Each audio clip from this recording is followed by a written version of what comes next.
Dewan Juri beserta tamu undangan yang telah hadir pada acara hari ini. Segenap fungsionaris Simaikor dan finalis pemilihan mahasiswa berprestasi jurusan Ilmu Keolahragaan tahun 2021 yang saya banggakan. Puji syukur kita panjatkan kehadirat Tuhan Yang Maha Esa yang telah memberikan kita berkah dan kesehatan, sehingga kita dapat bertemu dalam acara pemilihan mahasiswa berprestasi jurusan Ilmu Keolahragaan, Fakultas Ilmu Keolahragaan Universitas Negeri Semarang tahun 2020. Sebelum memulai acara, perkenankan saya membacakan susunan acara sebagai berikut. Yang pertama, pembukaan. Yang kedua, menyanyikan lagu Indonesia Raya. Yang ketiga, pembacaan doa. Yang keempat, sambutan-sambutan. Yang kelima, presentasi karya tulis ilmiah dari masing-masing finalis. Yang ketujuh, pengumuman pemenang. Yang kedelapan, penutup.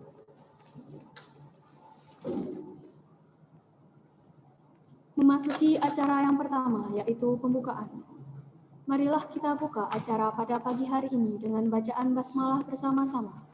Bismillahirrahmanirrahim. Terima kasih. Semoga dengan bacaan basmalah tersebut, acara pada pagi hari ini dapat berjalan dengan lancar. Dilanjutkan acara yang kedua, menyanyikan lagu Indonesia Raya.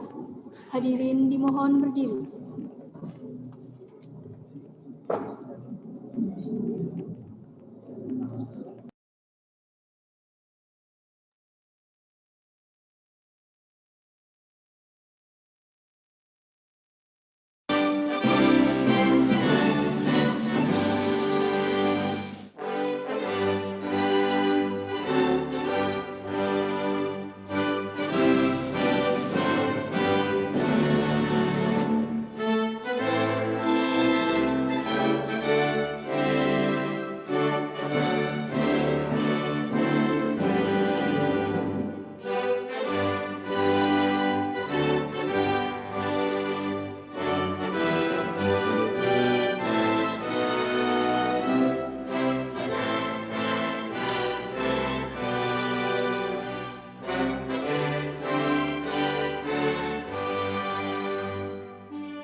Hadirin dipersilakan duduk kembali.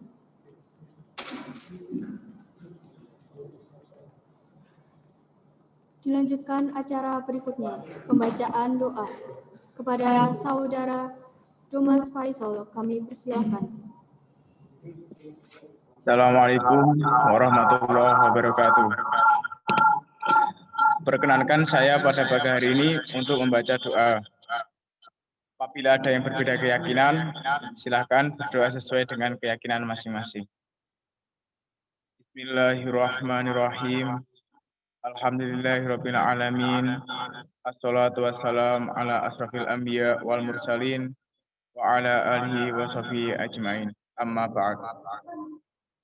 Ya Allah, ya Tuhan kami, puji syukur kehadirat-Mu atas limpahan rahmat dan kasih sayang-Mu, sehingga pada pagi hari ini kami dapat berkumpul pada acara mahasiswa berprestasi jurusan Ilmu Keolahragaan Fakultas Ilmu Keolahragaan Universitas Negeri Semarang tahun 2020 dengan keadaan sehat tanpa kekurangan suatu apapun. Ya Allah, ya Tuhan kami, atas ridho-Mu kami dapat melaksanakan serangkaian acara ini. Semoga kegiatan ini dapat berjalan dengan lancar sesuai dengan yang kita harapkan. Ya Allah, ya Tuhan kami, tunjukkan kepada kami pintu kemudahan untuk meraih hikmah dan ilmu sehingga mampu meningkatkan kualitas manusia dan masyarakat Indonesia seluruhnya. Ya Allah, ya Tuhan kami, anugerahkan kepada kami kekuatan dan kesabaran dalam menuntut ilmu. Kasih sayangilah kami hingga kami menjadi insan yang mandiri dan bernurani. Ya Allah, ya Tuhan kami, ampunilah dosa kami, dosa Bapak Ibu kami, dosa para pemimpin kami, dan dosa para pendahulu kami. Rabbana atina fid dunya hasanah wa fil akhirati hasanah wa qina adzabannar. Subhana rabbika rabbil izzati amma yasifun wa salamun alal mursalin walhamdulillahi rabbil alamin. Assalamualaikum warahmatullahi wabarakatuh. Waalaikumsalam warahmatullahi wabarakatuh.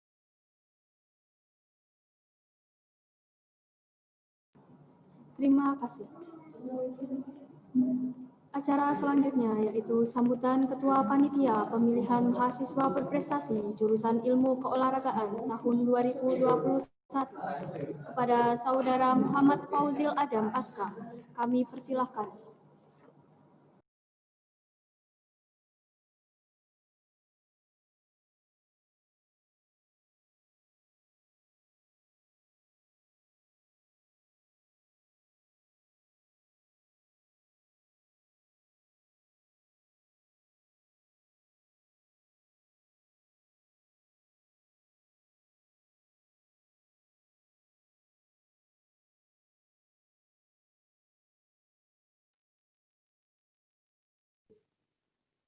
Pertama-tama marilah kita panjatkan puji syukur kehadirat Allah Subhanahu wa taala yang telah melimpahkan rahmat dan hidayah kepada kita semua sehingga kita bisa melaksanakan acara pemilihan mahasiswa berprestasi IKOR tahun 2021 pada hari ini.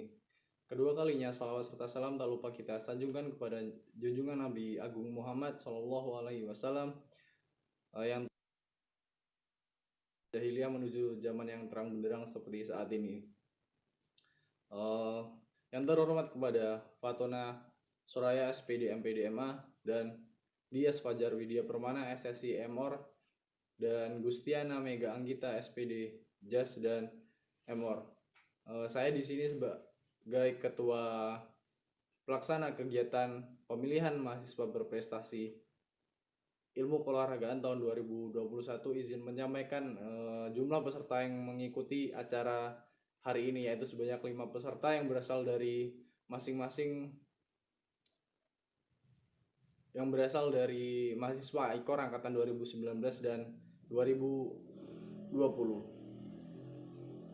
Semoga dari kawan-kawan semuanya nantinya bisa mewakili IKOR ke tingkat fakultas sehingga bisa mengharumkan nama IKOR di tingkat fakultas. Ini juga merupakan alhamdulillah karena yang mengikuti kegiatan Pilmapres IKOR 2021 saat ini berjumlah 5 orang, mengalami peningkatan 2 peserta dari tahun kemarin karena tahun kemarin itu hanya 3 orang. Sekiranya hanya itu yang dapat saya sampaikan. Apabila ada salah kata saya mohon maaf dan kepada Allah saya mohon ampun.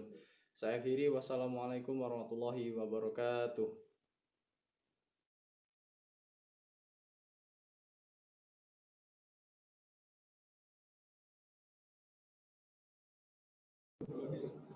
Terima kasih. Sambutan yang kedua yaitu sambutan Ketua Hima IKOR tahun 2020 kepada Saudara Otniel Jovil Pandia. Kami persilahkan.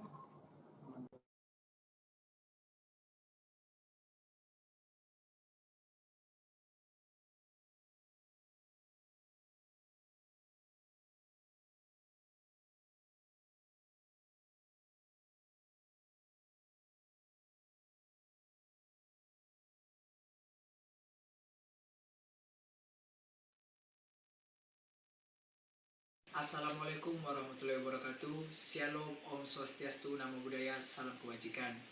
Yang saya hormati Pak Sugiarto, SSC MSC, selaku Ketua Jurusan Ilmu Olahragaan FIK UNES. Yang saya hormati para Dewan Juri Pemilihan Mahasiswa Berprestasi tingkat Jurusan Ilmu Olahragaan FIK UNES tahun 2021. Yang saya hormati juga dan saya banggakan seluruh peserta Pilmapres IKOR tahun 2021, dan yang saya banggakan juga seluruh panitia dari Himpunan Mahasiswa Ilmu Keolahragaan yang sudah mempersiapkan acara tersebut hingga hari ini. Saya ucapkan selamat dan sukses atas terjalannya pemilihan mahasiswa berprestasi atau Pilmapres IKOR tahun ajaran 2021. Semoga dengan tema yang diangkat menghasilkan prestasi gemilang di masa pandemi. Oleh karena itu juga, pandemi tidak menjadikan alasan kita untuk tidak berprestasi. Maka oleh dari sebab itu teman-teman, mari buktikan karyamu, mari berikan yang prestasi yang terbaik. Jadikanlah buah-buah hasil yang terbaik dari jurusan kita hingga ke fakultas maupun ke universitas untuk menjadikan UNES yang mendunia. Oleh karena itu, raihlah prestasimu, berikan yang terbaik meski dari jurusan, fakultas hingga tingkat universitas. Selamat berjuang, sehingga apapun hasil yang diterima, itulah hasil yang terbaik dari kalian. Akhir kata saya ucapkan juga terima kasih kepada seluruh panitia yang sudah mempersiapkan acara tersebut hingga sedemikian rupa. Semoga jalannya berjalan sesuai dengan harapan dari awal hingga akhir acara. Akhir kata saya ucapkan semangat. Wassalamualaikum warahmatullahi wabarakatuh. IKOR sedulur.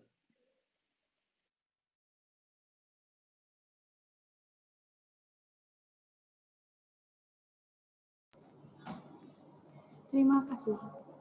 Dilanjutkan sambutan Ketua Jurusan Ilmu Keolahragaan sekaligus membuka acara secara resmi. Kepada Bapak Sugiarto SSI MSC AIFM, kami persilahkan.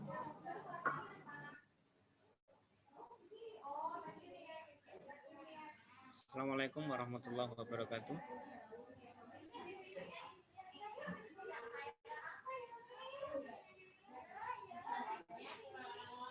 Assalamualaikum warahmatullahi wabarakatuh.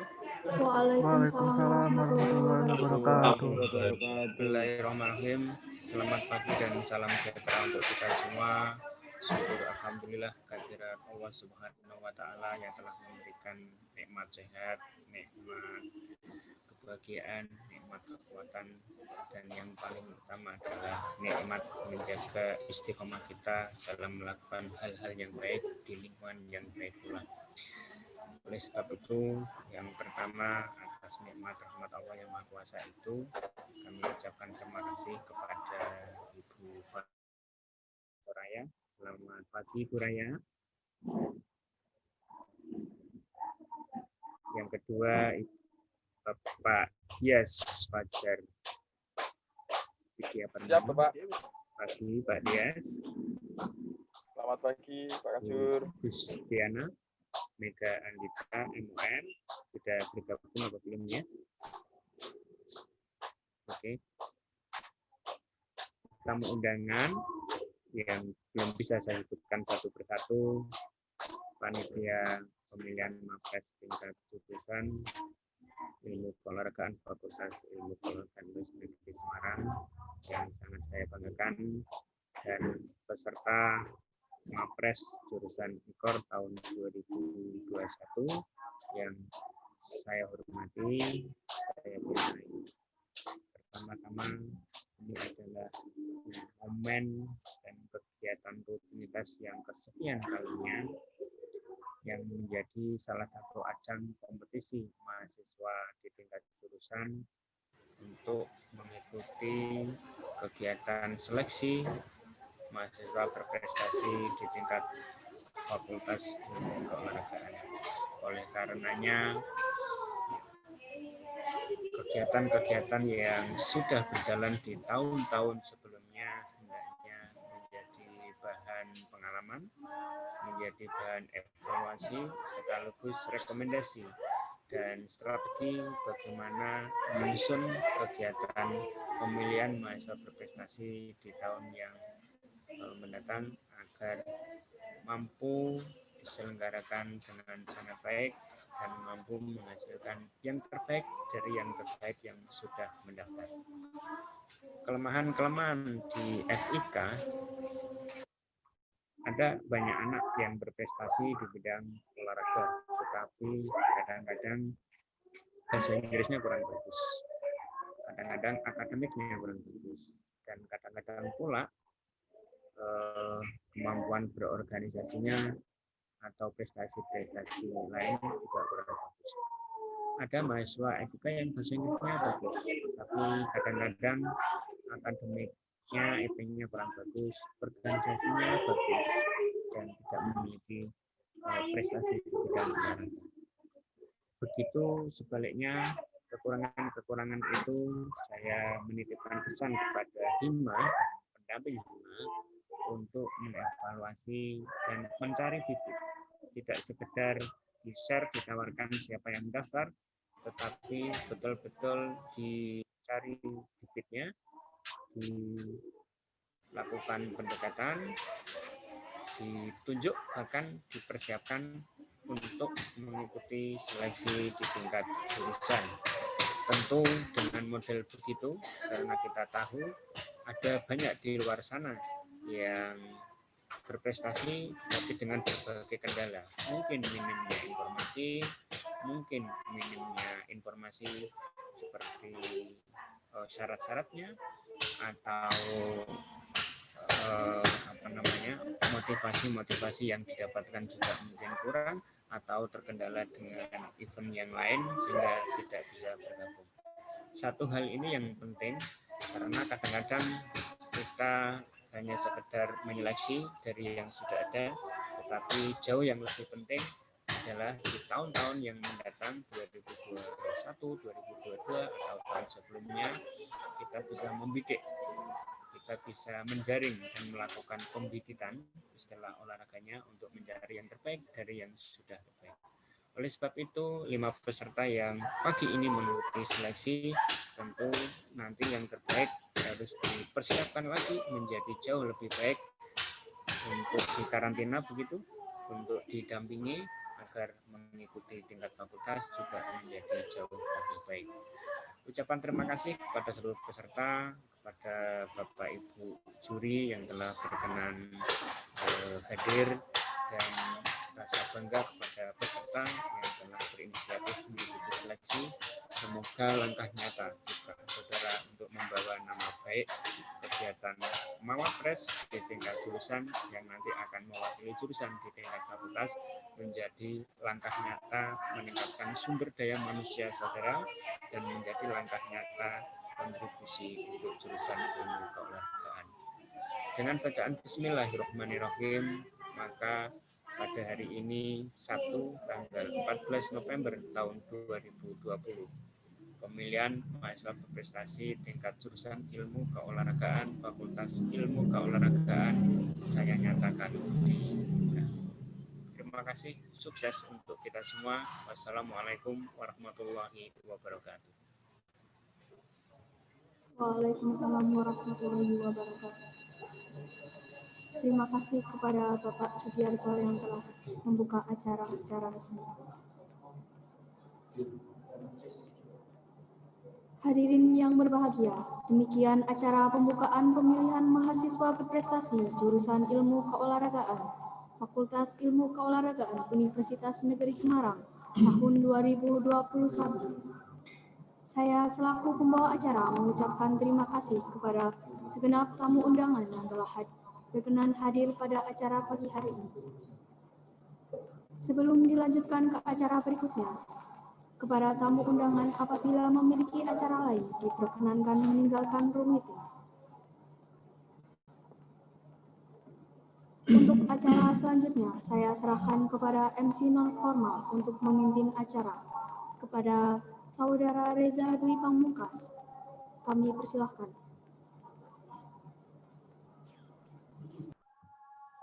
Ya, bismillahirrahmanirrahim. Assalamualaikum warahmatullahi wabarakatuh. Alhamdulillahirrahmanirrahim. Wassalatu wassalamu ala asyrofil anbiya'i wal mursalin Sayyidina Muhammad wa ala alihi washabihi ajma'in. Amma ba'du. Salam sejahtera untuk kita semua. Perkenalkan, nama saya Reza Dwi Pamungkas. Saya tentunya dari jurusan Ilmu Keolahragaan, Fakultas Ilmu Keolahragaan Universitas Negeri Semarang, angkatan 2019. Di sini saya akan Sebelum saya membacakan tata tertib di pilihan mahasiswa berprestasi ilmu keolahragaan tahun 2021 akan dijurikan oleh dosen-dosen yang sangat luar biasa. Yang pertama ada Ibu Fatona Soraya, SPD MPD MA. Yang kedua ada Bapak Dias Fajar Widya Permana, SSI MOR. Yang ketiga ada Ibu Gustiana Mega Anggita, SPD Jasmani MOR. Ya, langsung saja saya akan bacakan berlaku di pilihan mahasiswa berprestasi ilmu keolahragaan jurusan ilmu keolahragaan Universitas Negeri Semarang tahun 2021.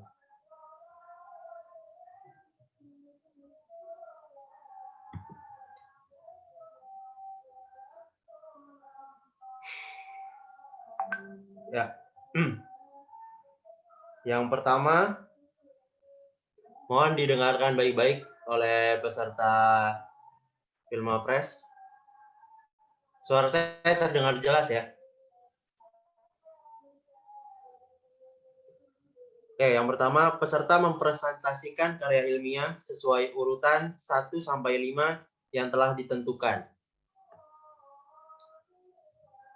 2. Presentasi dimulai saat saya memberikan aba-aba mulai. 3. Karya ilmiah disajikan dalam bentuk PowerPoint dalam waktu 15 menit. 4. Peserta melakukan perkenalan wajib menggunakan bahasa Inggris. 5. Tanya jawab dilakukan selama maksimal 10 menit. 6.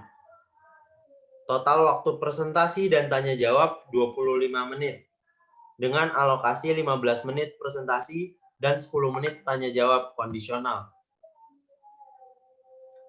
7. Pertanyaan hanya diajukan oleh Dewan Juri. 8. Selama presentasi, peserta dilarang untuk mematikan kamera. 9. Keputusan juri tidak dapat diganggu-gugat. 10. Peserta yang menunggu giliran untuk presentasi dipersilakan untuk keluar dari room dan masuk kembali sesuai dengan jadwal dan urutan presentasi. Waktu mulai presentasi jam 8.45.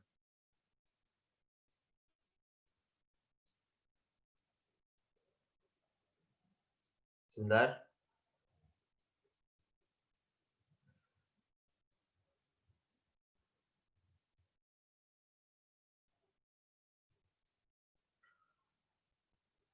Untuk masing-masing dewan juri, ketika sesi tanya jawab dibatasi 1 pertanyaan, dikarenakan kondisi waktu ya tanya jawab yang hanya 10 menit. Apakah dari peserta maupun dewan juri ada yang ingin ditanyakan? Izin bertanya. Ya, silakan. Saya Novan dari angkatan 2019.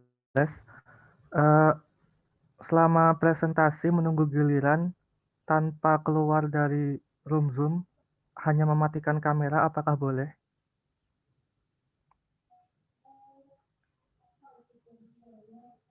Sebentar.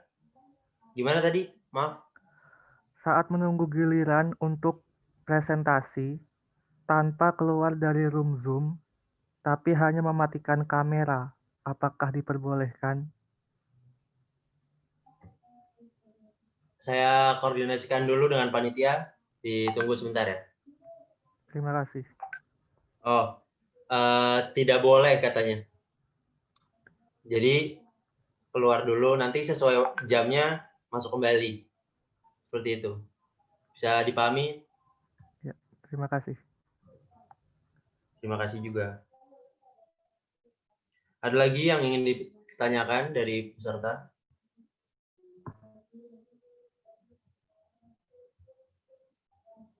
Jadi nanti harus live ya.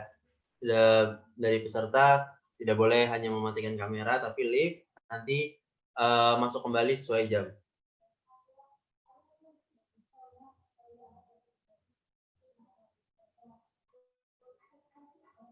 Oke, tata tertibnya sudah bisa dipahami para peserta? Saya insya Allah. Langsung saja.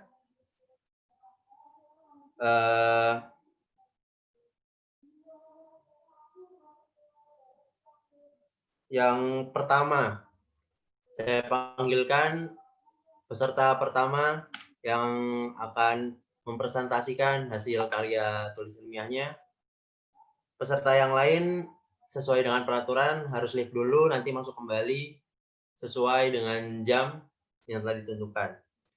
Peserta pertama saya panggilkan Muhammad Fatki Hidayat untuk mempresentasikan karya ilmiahnya. Kepada Ananda Muhammad Fatki Hidayat dipersilakan. Dan untuk peserta lain silahkan live terlebih dahulu, nanti masuk kembali sesuai jam yang telah ditentukan. Terima kasih. Kepada Ananda Muhammad Fatki Hidayat dipersilakan.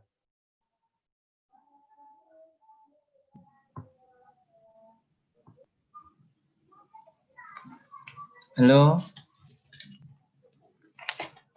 Ya, suaranya terdengar jelas.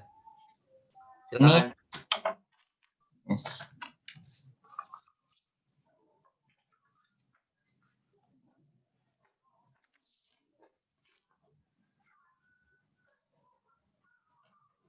Good morning, everyone. Dear Mr. and Mrs. of the jury and invited guests that I respect, dear happiness participants. My name is Muhammad Fatki Hidayat. Date of birth 24th August 2001. My age is 19 years old. My address in Merak Village in Dempet District, Demak. My hobbies is sport, watching adventure movie, and anime, and discussion.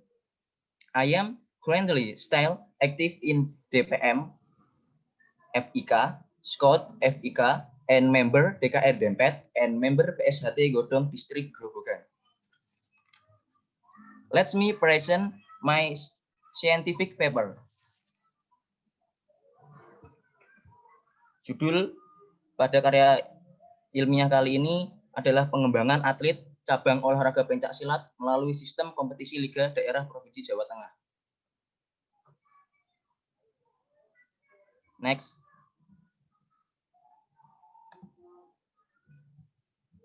Terdapat sejumlah atlet pencak silat di Jawa Tengah dan di Indonesia memiliki prestasi di tingkat nasional ataupun internasional. Namun, untuk konsisten dalam tahun-tahun berikutnya sangatlah susah. Karena apa? Sistem pembinaan yang kurang benar dan tidak berjangka panjang. Salah satu upaya untuk menanggapi permasalahan tersebut melalui sistem kompetisi liga jangka panjang secara konsisten.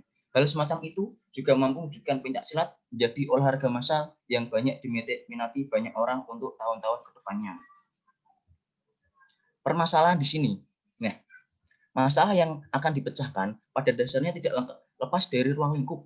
Yang pertama, pola dan faktor pembinaan atlet Indonesia khususnya daerah Jawa Tengah. Nah, bisa dilihat pola dan faktor pembinaan Jawa Tengah itu belum sama sekali. Event-event tidak terorganisir dengan jelas. Hanya ada kejuaraan-kejuaraan daerah dan belum ada pengembangan yang lebih lanjut.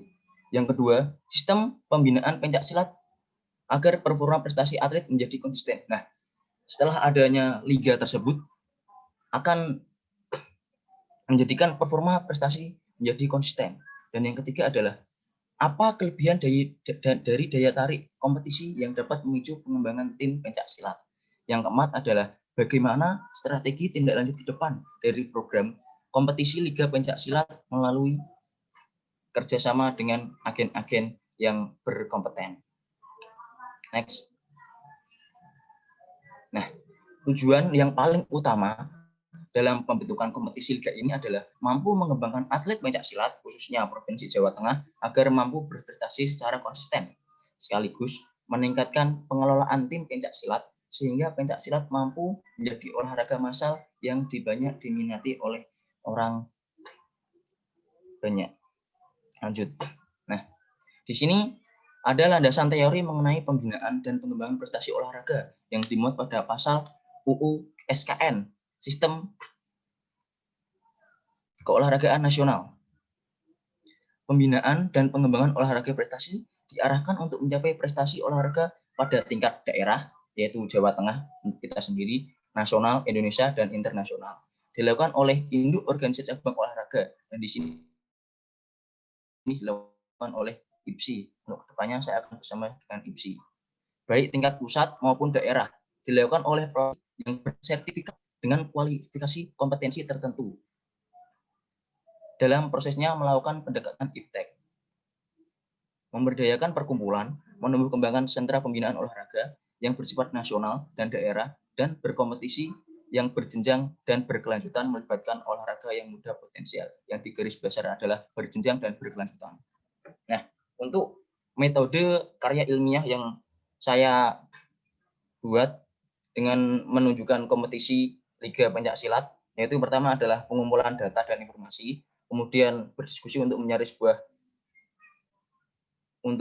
sebuah solusi, dan yang selanjutnya adalah melaksanakan program kompetisi Liga Pencaksilat, dan yang terakhir adalah sosialisasi atau pemasaran. Pengumpulan data yang berbentuk data bukan dalam bentuk angka atau yang dinamakan kualitatif, analisis dokumen, diskusi yang terfokus terhadap tuangan dalam catatan lapangan atau transkripsi. Kemudian, metode kegiatan pengembangan atlet cabang pencaksilat ini berdasarkan sistem kompetisi liga jangka panjang dengan 6 kejuaraan di daerah-daerah karisidenan di Jawa Tengah. Kemudian, sasaran dari program ini adalah seluruh atlet dari tim atau klub yang berdomisili di Jawa Tengah dan memperbolehkan atlet luar domisili Jawa Tengah sesuai batasan untuk mengikuti kegiatan tersebut. Nah, di sini saya akan memperkenalkan hasil penelitian yang berupa sistem kompetisi jangka panjang dengan Liga Pencaksilat. Nah, pola pembinaan. Pola pembinaan prestasi perlu dikelola dengan baik dan benar sesuai dengan prinsip pembinaan jangka panjang. Nah, di garis besar yaitu berjangka panjang. Disusun sistem pembinaan olahraga dan nasional dan daerah merupakan fondasi paling utama menuju pembinaan prestasi tertinggi.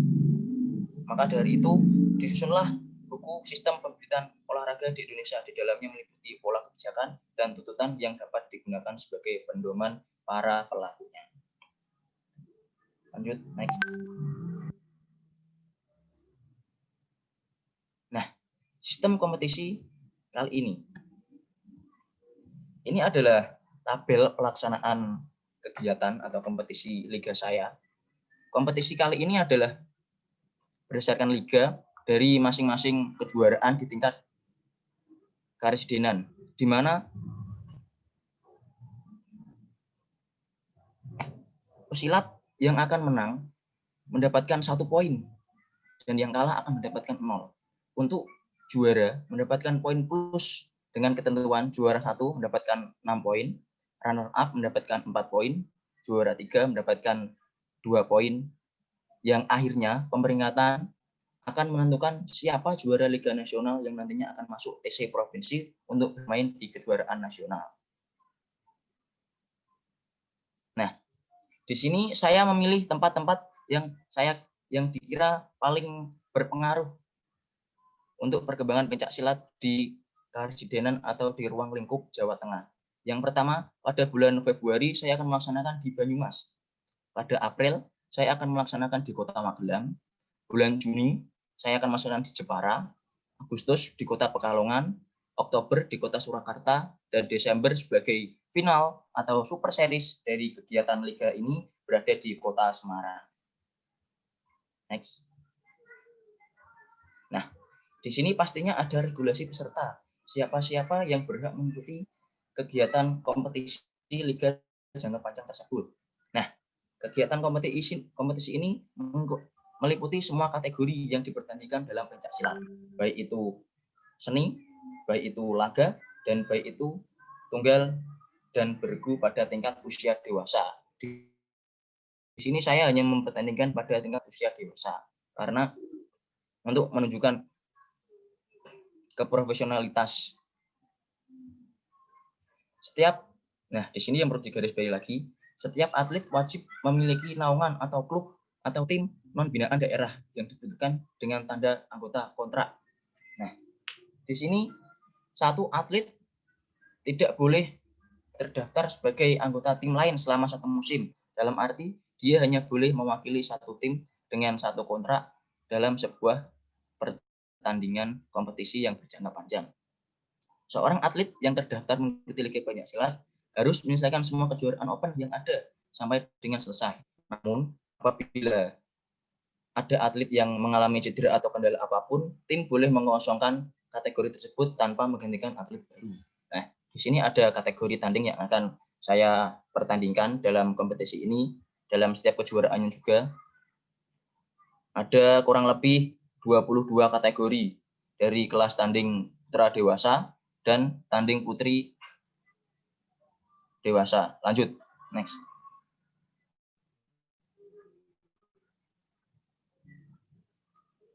Next, lanjut.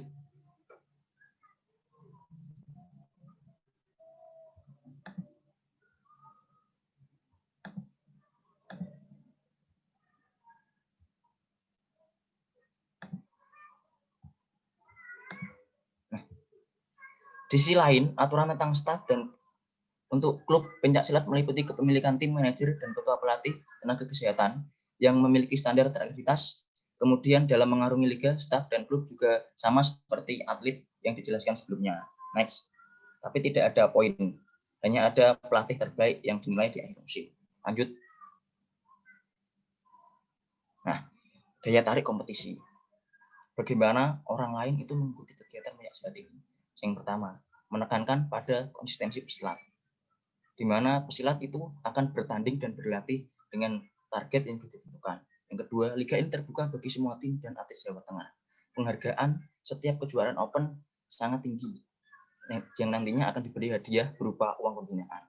Mendapatkan tiket khusus yang diprioritaskan mewakili Jawa Tengah di kejuaraan nasional, yang selanjutnya mampu menyuguhkan tontonan yang menghibur karena proses terakreditasi dari semua atlet dan pelatih.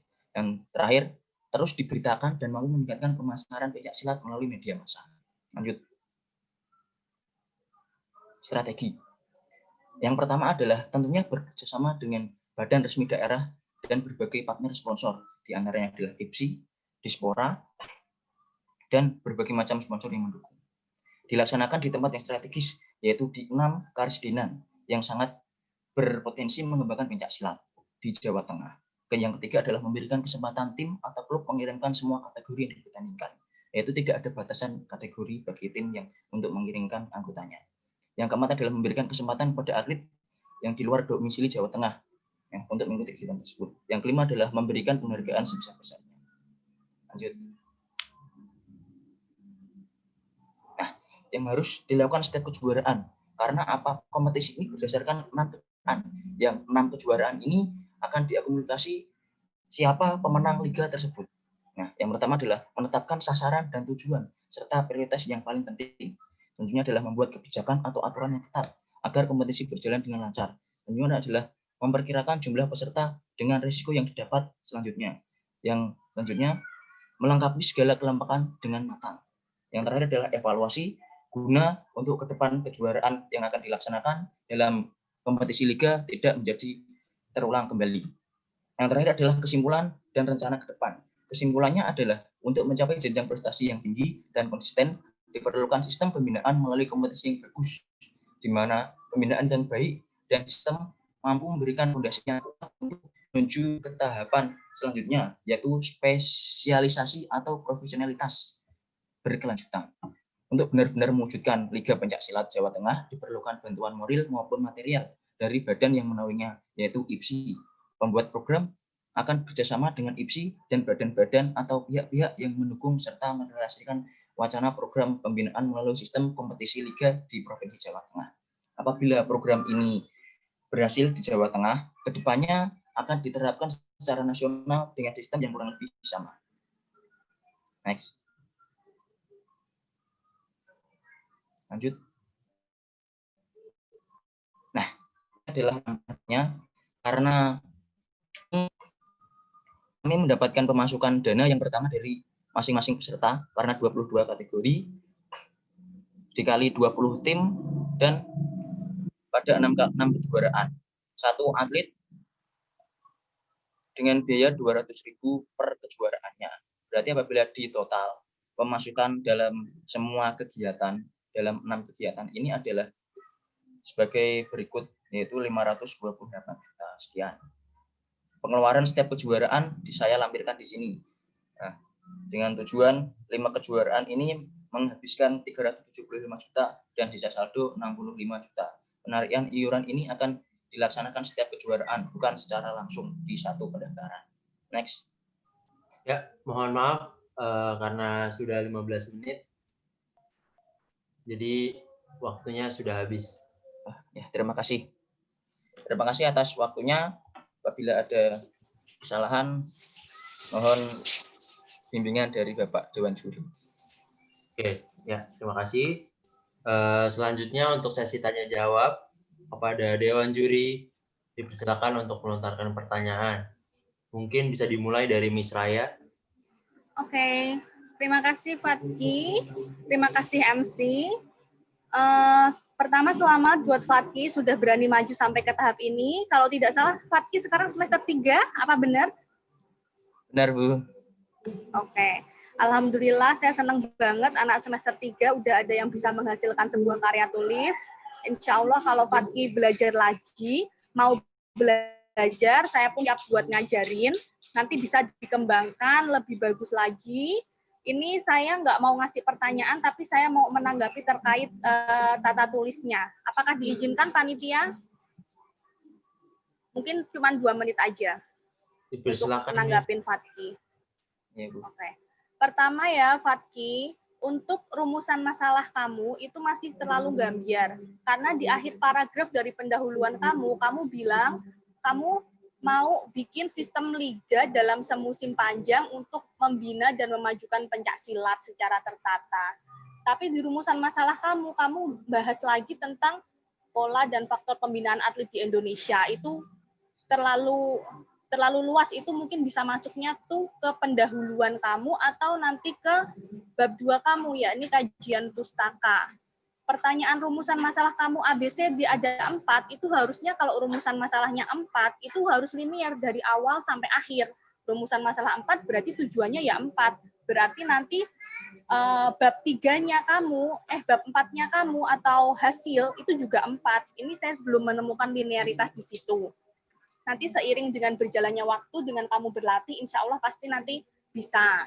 Kemudian untuk landasan teori ini masih sangat jauh, kurang sekali, karena paling tidak kamu harus baca beberapa jurnal terdahulu, sehingga kamu ini nggak hanya mengarang, tapi nggak hanya karya tulis itu bukan menuangkan karangan dari angan-angan kita, itu nanti jadinya novel. Kalau ini harusnya berdasarkan dengan teori, karena landasan teori. Dan landasan teori itu nggak bisa hanya undang-undang, harus penelitian-penelitian yang terdahulu, kayak gimana, harus banyak ditambahkan. Landasan teori itu penting banget untuk kamu mengawali sebuah program. Kemudian untuk yang metode kamu, metode penelitian, itu kualitatif itu ada banyak banget.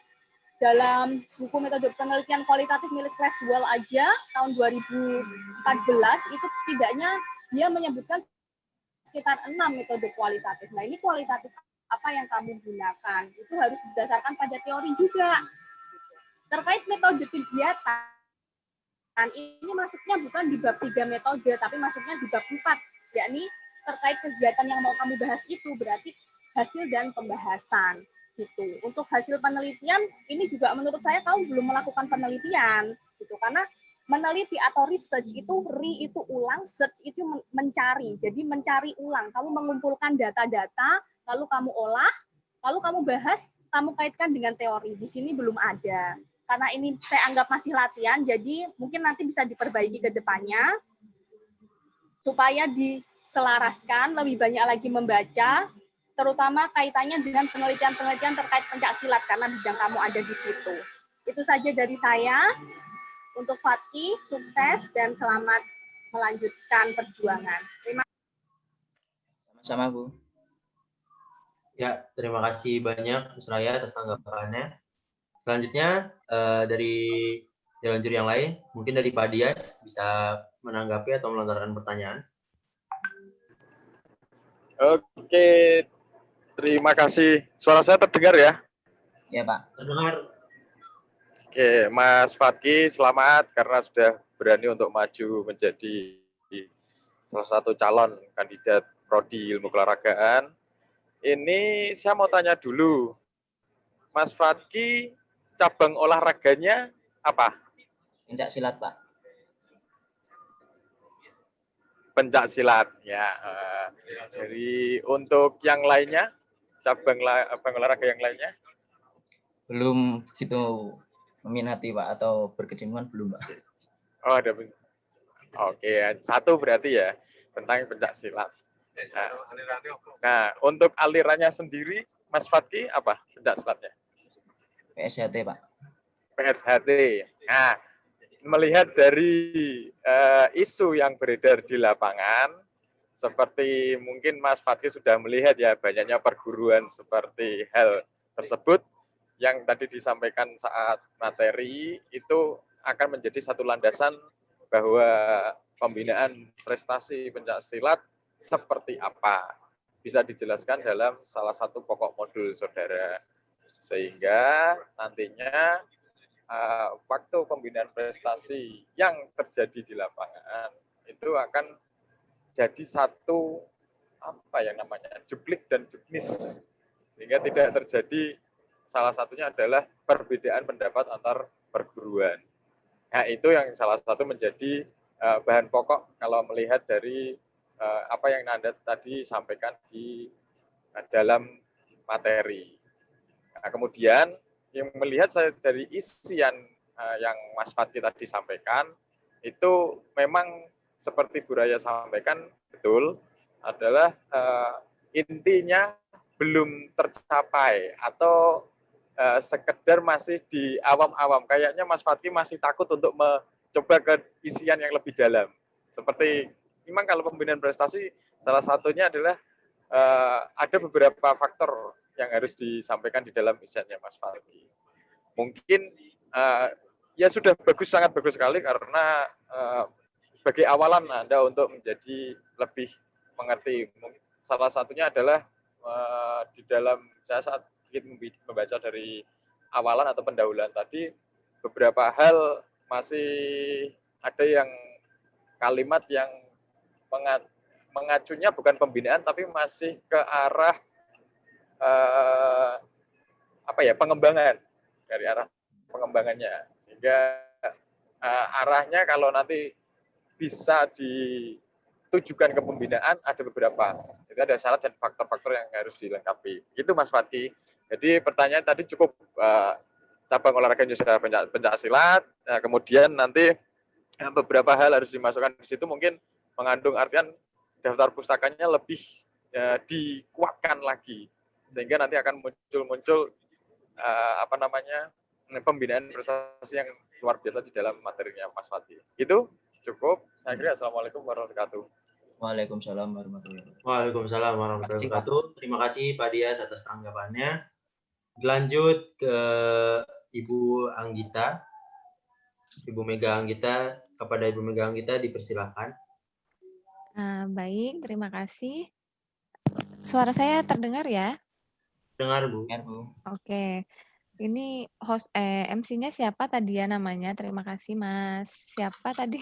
Reza, Ibu. Oh, Mas Reza ya. Semester 3 juga ya? Apa semester? Iya, Ibu. Semester 3. Oke. Selamat pagi. Assalamualaikum warahmatullahi wabarakatuh. Selamat kepada Muhammad Fatki Hidayat ya, telah memberanikan diri maju untuk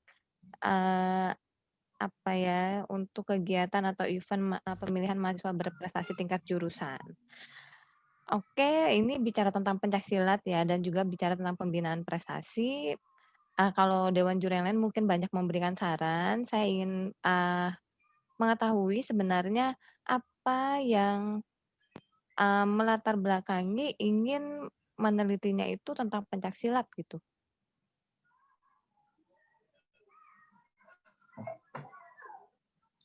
Yang pertama, karena saya juga berkecimpung di dunia pencaksilat, Bu. Melihat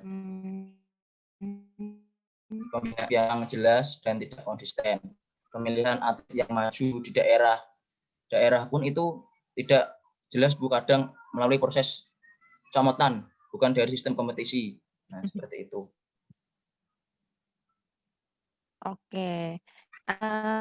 Sebenarnya begini, Fatki, kalau kita bicara tentang pembinaan prestasi itu faktornya banyak sekali. Dan di bagian latar belakang masalah, jika memang ditemukan masalah-masalah itu harus didukung dengan bukti atau dengan data gitu. Jadi misalkan kalau memang ternyata rekrutmen atletnya tidak sesuai dengan pola pembinaan yang ada, ya berarti harus disampaikan buktinya. Contoh, misalkan ada bukti yang menyatakan kalau di jurnal entah itu ketua Pemprov ya atau pengurus atau ketua Pencap begitu ya. Itu sumber-sumber referensi yang bisa digunakan ya yang dipilih ya yang seadanya misalnya begitu. Ya dan di latar belakang masalah itu pondasi paling penting untuk kamu menuju proses penelitian dan pembahasan hasil penelitian gitu. Jadi yang namanya masalah itu harus ada kesenjangan antara harapan dan kenyataannya. Jadi kalau harapannya harusnya rekrutmen atlet dilakukan dengan serangkaian tes dan yang lain-lainnya, kenyataannya bagaimana? Kalau kenyataannya tidak kan berarti itu ada kesenjangan gitu ya, Fatki. Ada permasalahan yang ada yang harus dibuktikan begitu dengan cara melakukan penelitian. Ya, jadi itu di latar belakang itu belum ada yang seperti itu. Ya, dan kalau bicara tentang prestasi ya dirampilkan juga prestasinya. Fatki misalkan di Jawa Tengah misalkan tidak pernah ada atlet Jawa Tengah yang masuk ke dalam pelatnas begitu atau tidak mampu bersaing di tingkat nasional. Nah, itu dibuktikan dengan apa? Dibuktikan dengan data yang ada di KONI Jawa Tengah misalkan. Tidak pernah ada atlet pencaksilat yang masuk ke dalam pelatnas bahkan dipanggil untuk seleknas begitu. Ya, nah itu merupakan sumber data yang memang oh ada apa ini pembinaan pencaksilat di Jawa Tengah gitu. Kenapa sampai tidak ada atlet yang mampu bersaing di tingkat nasional ya. Contohnya seperti itu. Ya. Jadi memang masih terdapat kekurangan-kekurangan di karya tulis ilmiah dan Fatki ini kan perjalanannya masih panjang ya, waktu untuk belajarnya juga masih panjang. Jadi memang nanti harus belajar lagi bagaimana cara menulis ilmiah, termasuk kaidah-kaidahnya dan bagaimana mengungkap permasalahan yang ada di lapangan gitu ya. Memang kadang mahasiswa olahraga tuh sebenarnya punya ide dan gagasan yang banyak begitu tentang permasalahan olahraga di Indonesia begitu. Cuma kadang sulit mengungkapkan ke dalam tulisan gitu. Kebanyakan seperti itu ya. Jadi di pikirannya, oh ini nggak sesuai nih, harusnya pembinaannya begini, harusnya melakukan tes-tes, melakukannya dengan berjenjang dan bertahap, berkelanjutan gitu ya. Tapi menuliskannya itu yang kadang-kadang menuangkan ke dalam tulisannya yang biasanya banyak kendalanya gitu. Ya, jadi memang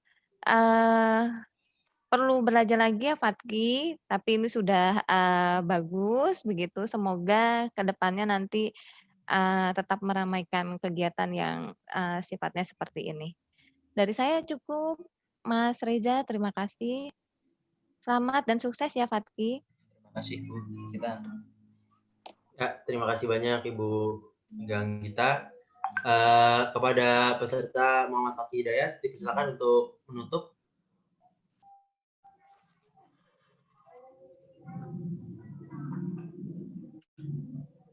terima kasih atas perhatian dari teman-teman semuanya dan Dewan Juri atas sanggahan dan masukannya. Semoga kedepannya bisa memperbaiki lagi dan berpartisipasi lebih baik dalam kegiatan semacam ini. Terima kasih. Wassalamualaikum warahmatullahi wabarakatuh. Waalaikumsalam warahmatullahi wabarakatuh. Ya, sekali lagi berterima kasih kepada Muhammad Fatki Hidayat. Selanjutnya langsung ke peserta kedua dikarenakan waktu ya. Langsung kita lanjutkan ke peserta selanjutnya yaitu Anjani. Kepada Ananda Anjani dipersilahkan untuk mempresentasikan karya ilmiah.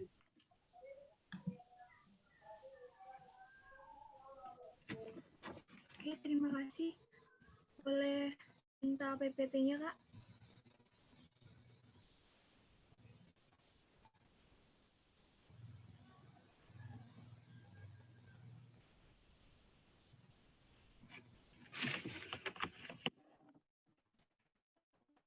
Oke. Assalamualaikum warahmatullahi wabarakatuh. Good morning, everybody. Honorable jury, committee that I respect. Let me introduce myself. My name is Anjani Betty Afriani. You can call me Anjani. I was born on 24 February 2002. My age 18. My hobby is traveling, reading novels, and watching movies. Next, Kak.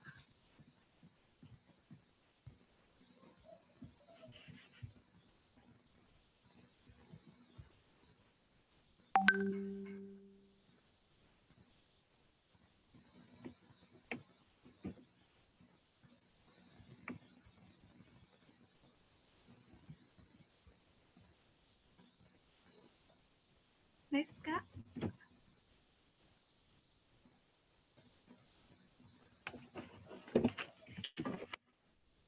Here's my biodata. My name Anjani Betty Aviani, date of birth Wonogiri, 2002 February. My age 18 years old, and if you want to contact me, you can see my contact person on the screen. Okay, next.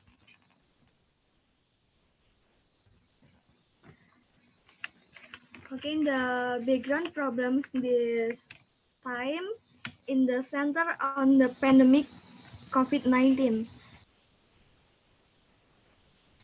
One of the goals of becoming an athlete is to achieve glorious achievement and be able to bring the good name of the country and the nations. However, until now, COVID-19 problems still occurs all over the world. This problem calls everyone to continue to maintain a distance and adhere to established health protocols. Regarding the decreasing quality of athletes, there needs to be education that is useful to increase the enthusiasm of athletes so that they can continue to train even though they are independent. In this pandemic era, of course, it cannot be met to face, right? It needs to be supported by the existence of the right online application media. The alternative solution is through the creation of online media or the application Esport Forward Fight. Next.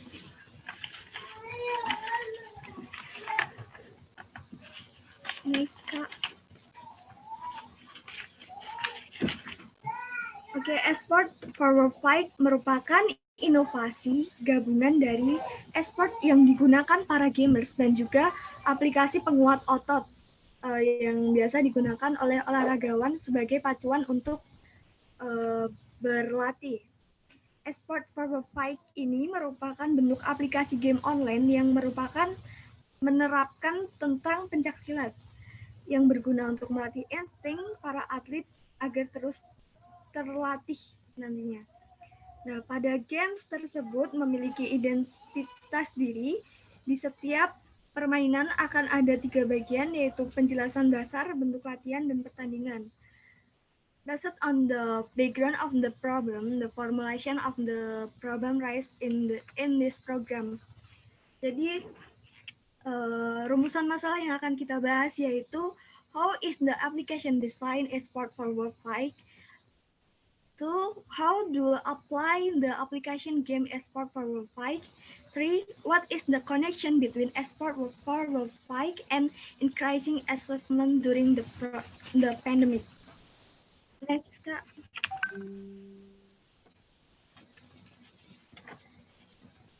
Purpose. 1. To find out the design of the application game export for workflow. 2. To know how to apply the game export for workflow. 3. To find out the relationships between export for workflow with increased assessment during the pandemic. Next. Benefits from the application is 1. From the community atau untuk masyarakat, provides information related to martial arts training through the export for workflow application. 2. For pencaksilat atlet atau untuk atlet pencaksilat as a means of supporting the quality of talents, increasing knowledge in the material words, and also increasing assessment in the field. 3. For sport against atau untuk agensi atau keolahragaan. For information related to training using sport for fight media for martial arts, athlete and reference for conditional training programs during the pandemic period for athletes. For the author, bagi penulis, as a means of learning to do research will at the same time apply know that has been gained during lectures. Next.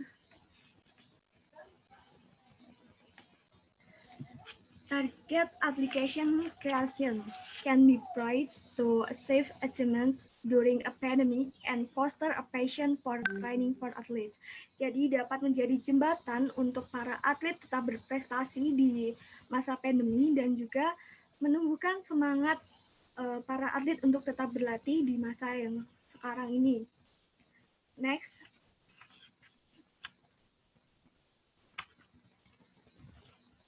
Oke, yang pertama bagaimana desain export for workflow ini. Saya akan menjelaskan bagaimana desain yang saya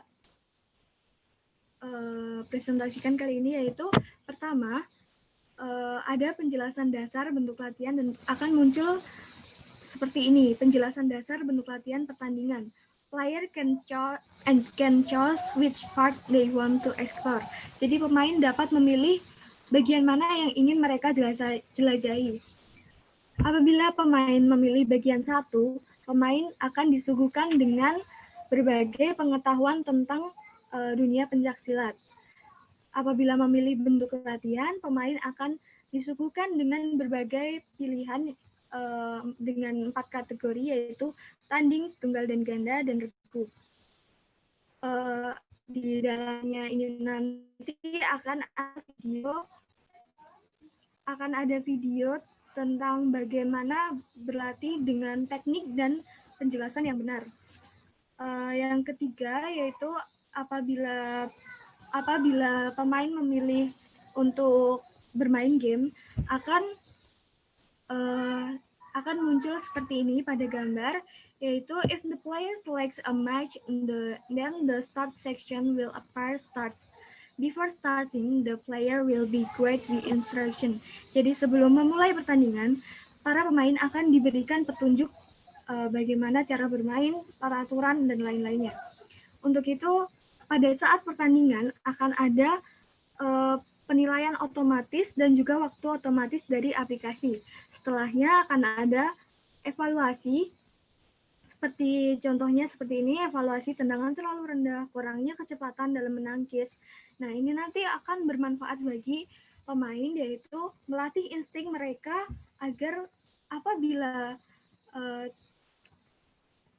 turnamen offline ini sudah diadakan, insting mereka tetap kuat, kecepatan dan ketepatan tetap terjaga. Oke, next, how to apply the game as part for work fight. Yang pertama yaitu seperti biasa, yaitu mendownload APK, login, input, dan pemain dapat memilih bagaimana cara bermainnya. Di bagian ini, pemain dengan aturan aba-aba dan juga hukuman yang hampir persis dengan pertandingan pada umumnya. Ini dibuat seperti itu karena supaya pemain baru maupun pemain lama apabila sudah terjadi turnamen offline, dia tetap memiliki pengetahuan tentang bagaimana turnamen yang baik dan benar. Yang ketiga yaitu esport for the fights relationship with the increasing. Next, Kak. Yang ketiga yaitu esport for the fights relationship with the increasing assessment during the pandemic period. Jadi apa sangkutannya antara aplikasi ini dengan menunjang prestasi para atlet, yaitu by holding this game tournament, players can increase their performance. Jadi, therefore, esport for work fight is related to increasing achievement during the pandemic. Pandemic should not be barrier for athletes to keep achieving their achievement because there are still 1001 ways that athletes can show off their talents, and one of them is with the esport for work fight. Nice. Next, Kak. Jadi saya jelaskan keunggulan dari aplikasi ini dibanding dengan aplikasi yang telah ada di Play Store, yaitu aplikasi yang dirancang oleh penulis sudah memiliki semua kebutuhan di masa pandemi ini, yaitu lebih menarik dan lebih lengkap disertai dengan game yang dapat melatih insting serta dapat menambah teman, karena aplikasi ini dirancang agar para lawan dapat saling berbicara, dan juga aplikasi esport ini bisa menjadi jembatan untuk terus berprestasi melalui turnamen online sehingga pencaksilat tetap eksis di Indonesia bahkan di dunia meskipun masih di masa pandemi ini. Jadi kurang lebih seperti itu. Apabila ada kurang, saya mohon maaf. Terima kasih. Wassalamualaikum warahmatullahi wabarakatuh. Waalaikumsalam warahmatullahi wabarakatuh. Ya, terima kasih banyak. Langsung dilanjut dengan sesi tanya jawab. Kepada Dewan Juri, silakan untuk melontarkan pertanyaan ataupun menanggapi. Mungkin kayak tadi bisa dimulai dari Miss Raya. Kepada Miss Raya dipersilakan.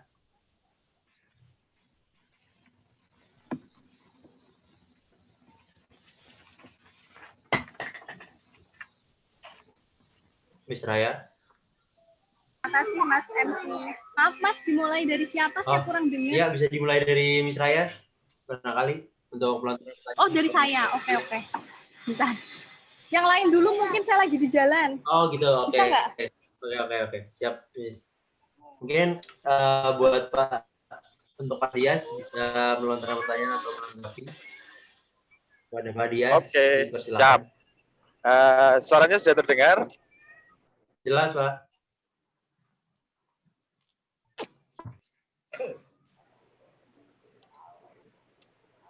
Dengar, Pak.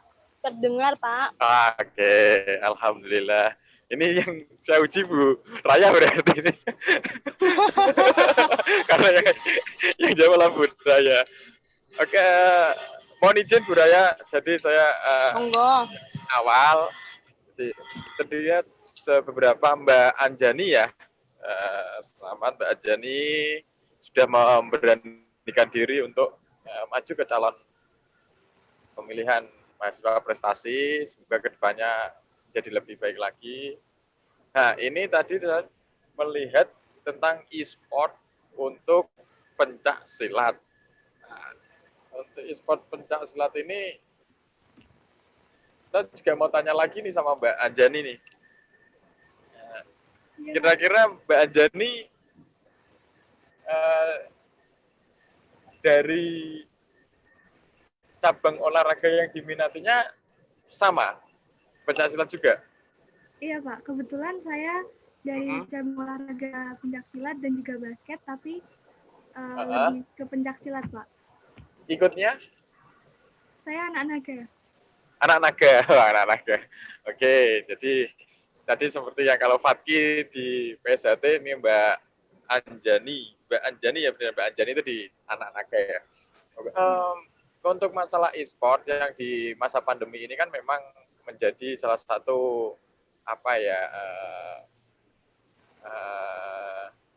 hal yang sudah mau diangkat menjadi solusi saat pandemi. Jadi berolahraga tapi masih menggunakan online atau web. Tadi saya kok mau tanya sama Mbak Aski, ini programnya sudah jadi atau permainan aplikasinya sudah jadi? Ini baru seperti baru konsep. Ya, konsep Pak. Oke, untuk baru konsepnya. Itu lebih bagus kalau nanti program atau aplikasinya sudah jadi, mungkin bisa menjadi salah satu penguat Mbak Anjani maju ke pemilihan mahasiswa prestasi, karena ada hasilnya sudah masuk ke R&D kan,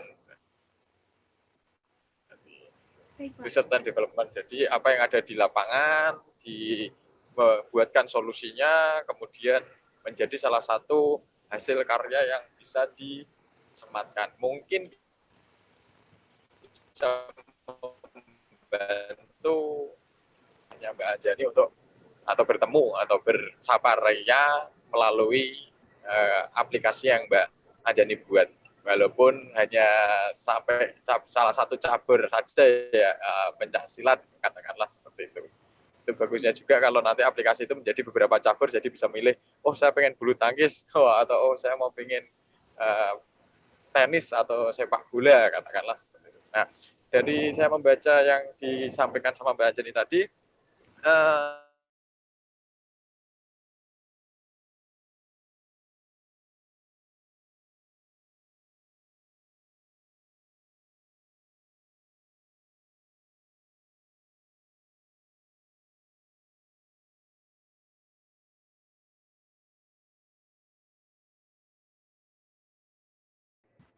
Kira-kira jika kita membuat aplikasinya secara bekerja sama, mungkin untuk awal-awal bisa kurang dari 10 atau 5 juta Pak. Soalnya kan kita bekerja sama, otomatis kita akan patungan. Jadi akan lebih enak nantinya dalam melaksanakan konsep tersebut, karena biaya pun kita bagi 2. Oke. Berarti sudah ada koordinasi dengan fakultas atau teman di fakultas di tempat lain ya, terutama di teknik. Itu jago-jago teman-teman di tekniknya, terutama di UNES sendiri sudah jago, tidak perlu dijauh-jauh itu. Nah, kemudian saya sampaikan ada beberapa masukan. Pas kemarin kita juga membuat web, yaitu tes kebugaran Kota Semarang. Salah satunya adalah memang membuat web saat ini adalah sekitar berkisaran antara 5 sampai 7 juta. Itu pun sudah menggunakan, perbedaannya adalah .or sama .id. Nah, mungkin nanti Mbak Anjani bisa membuka lagi mau menggunakan yang web mana, karena kebanyakan semakin tinggi aplikasi yang digunakan maka semakin mahal.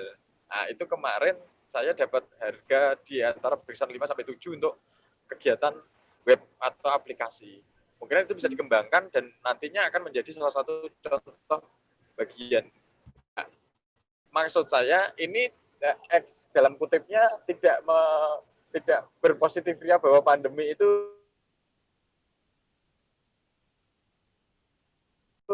selamanya, ini hanya juga kontrak bagi ya, semoga pandemi selesai. Tapi permainan ini bisa menjadi salah satu yang diajukan ke topik skripsi untuk e-sportnya. Itu jadi salah satunya pembuatan itu nanti bisa berkolaborasi dengan teknik terutama, karena kemarin di bawah asuhannya Pak Ferdi di Fakultas Teknik sama Mas Ahmad Fasisawa beberapa sudah membuat web tentang tes kebugaran, sehingga tinggal memasukkan menunya, mereka sudah bisa untuk mengaplikasikannya. Bisa berhubungan dengan codingnya kan itu luar biasa. Nah, nanti dari teknik codingnya dari Mbak Anjani tentang sifat olahraganya. Dalam pencaksilat itu ada apa saja dan syaratnya, kemudian ada faktor apa saja untuk menjadi kemenangan. Begitu Mbak Anjani dari saya, sukses selalu, semoga kedepannya nanti lebih ada hasilnya tentang alat ini, bisa diaplikasikan dan semuanya bisa menikmati. Itu saya kembalikan ke Mas MC. Assalamualaikum warahmatullahi wabarakatuh. Waalaikumsalam warahmatullahi wabarakatuh. Terima kasih Pak Dias atas tanggapan dan pertanyaannya. Bisa dilanjutkan ke Ibu Mega Anggita. Kepada Ibu Mega Anggita dipersilakan. Ya, terima kasih Reza. Selamat pagi, assalamualaikum warahmatullahi wabarakatuh. Anjani, presentasi yang cukup menarik ya. Ada beberapa hal yang nanti ingin saya konfirmasi ya terkait tadi judulnya apa ya, e-sport. For workplace. Oke, gini Anjani, e-sport itu kan di apa ya, di dunia internasional itu kan seperti cabang olahraga baru gitu ya. Jadi hati-hati menggunakan istilah e-sport begitu. Kalau ini basisnya aplikasi, ini ya jangan menggunakan e-sport karena e-sport itu ada kategorinya. Anjani tahu nggak e-sport itu punya kategori? Iya, Bu. Ya, pernah dengar, maksudnya pernah mengkaji atau pernah mencari referensi tentang e-sport? Pernah, saya sebelum membuat ini saya tanya, kebetulan saya bukan gamer, jadi saya bukan gamers yang akut seperti teman-teman, jadi saya bertanya kepada teman-teman yang sudah melakukan turnamen sampai menjuarai turnamen e-sport ini, yang belum terlalu terkenal ya di Indonesia untuk e-sport sendiri. Jadi saya menanyai beberapa teman yang sudah mengikuti e-sport ini, Bu. Jadi saya mengetahui melalui teman dan juga melalui web-web yang sudah saya jelajahi. Oke, kalau dari teman itu tidak bisa dijadikan data atau bukti ilmiah gitu ya, Anjani, kecuali kamu ada mencari daftar referensi, entah itu dari jurnal. Kebetulan kalau tidak salah, saya juga beberapa kali melihat jurnal yang membahas tentang e-sport, begitu ya. Iya, ini tujuannya untuk apa menyusun aplikasi ini? Untuk tetap menumbuhkan prestasi para atlet, karena yang kemarin itu sebenarnya kan mau diadakan turnamen sebelum ada pandemi, tetapi harus dibatalkan sampai sekarang karena pandemi masih terus berlanjut, Bu. Jadi karena ada lagi maraknya game, jadi saya buat pencaksilat di combine dengan game ini. Jadi suaranya kok kurang jelas ya, Pak? Speaker saya apa emang kurang jelas?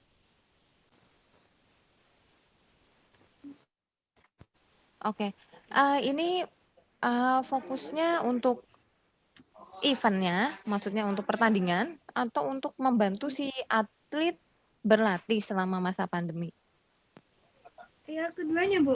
Karena di sini kan ada 3 bagian. Yang pertama itu ada penjelasan dasar, yaitu penjelasan tentang dunia persilatan, seperti sejarah dan lain-lain. Yang kedua itu ada bentuk latihan. Di dalam bentuk latihan itu nanti ada video-video untuk para atlet berlatih mandiri, karena kita belum ada latihan secara offline.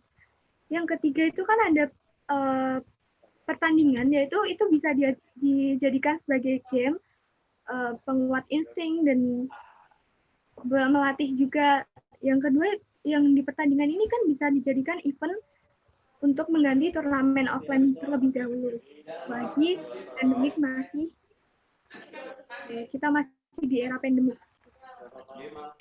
Oke, memang idenya tuh bagus ya menurut saya untuk membuat sebuah aplikasi khusus ya untuk salah satu cabang olahraga begitu. Dan memang saat ini kan kendala di olahraga itu kan kesulitan untuk berarti ya karena harus mematuhi protokol kesehatan. Dan kalaupun memang ini nanti akan ya harapan saya sih bisa diteruskan ke event-event lain di luar mahasiswa berprestasi ini. Dan yang perlu Anjani perbaiki sebenarnya penggunaan istilah e-sport itu ya, e-sport itu kalau memang ini berbasis aplikasi mungkin nanti ada nama aplikasinya apa gitu ya. Jadi brandingnya apa, kalau e-sport itu kan luas sekali ya dan jenisnya itu saya juga bukan gamers gitu ya. Jadi istilahnya itu kan banyak sekali ya ada adventure apa dan yang lain-lain gitu. Nah, itu yang kemudian kontennya itu memang kalau untuk latihan ya dilengkapi juga dengan semacam fitur untuk memonitor si atlet ini benar-benar berlatih gitu. Ya, karena di mindset-nya Indonesia sampai saat ini sebagian besar orang berpendapat bahwa ya olahraga itu adalah aktivitas fisik yang melibatkan otot-otot besar begitu ya. Jadi harus ada aktivitas geraknya. Kalau geraknya yang gerak cuma jari-jarinya aja, yaitu bisa ditarik kesimpulan ya, Anjani itu aktivitas fisik, maksudnya olahraga atau hanya aktivitas fisik begitu. Dan yang namanya kalau mengarahnya ke prestasi ya berarti dia harus berlatih ya dengan menerapkan semua teknik yang ada.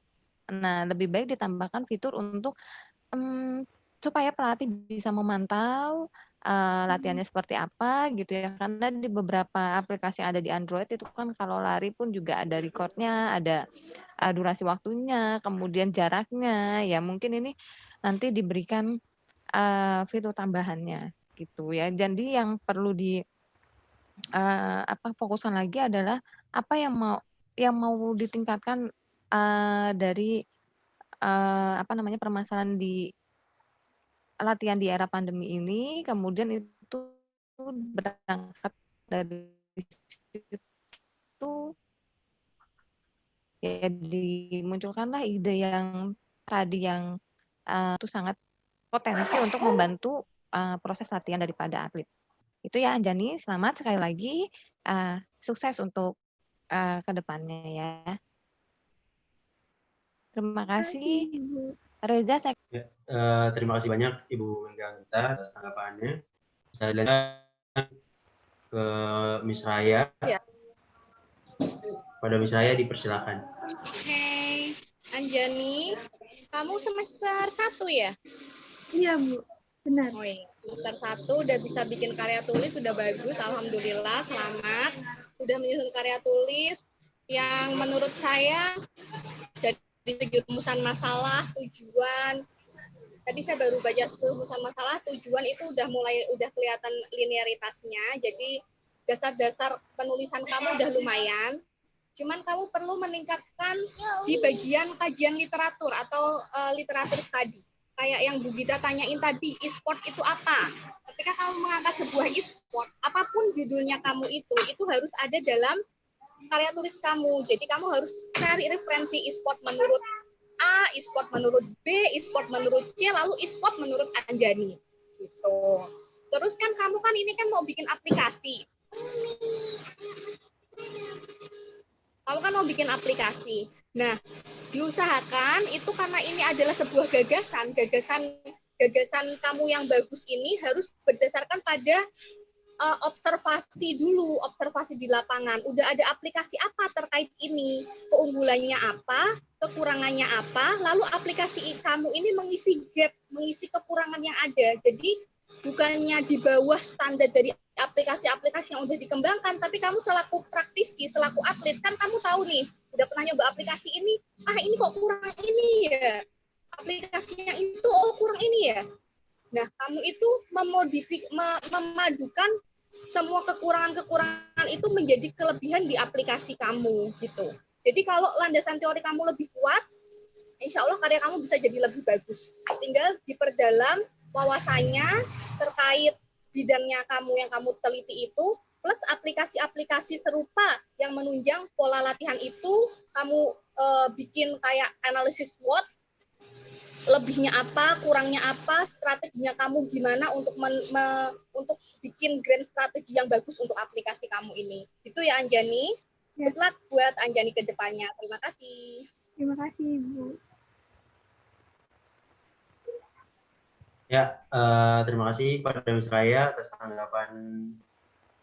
tanggapannya. Untuk Anjani dipersilakan untuk menutup. Oke.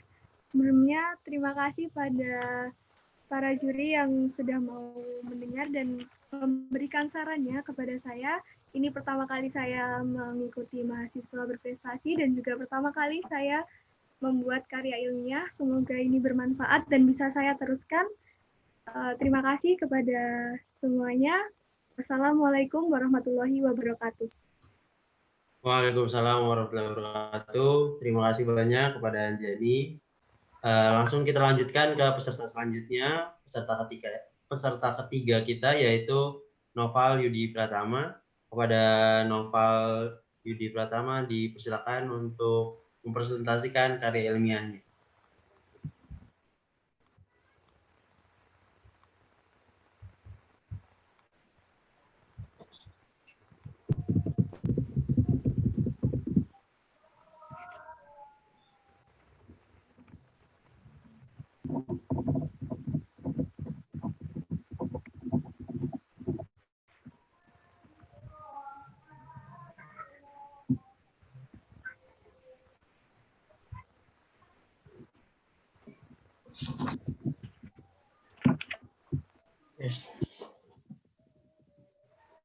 Assalamualaikum warahmatullahi wabarakatuh.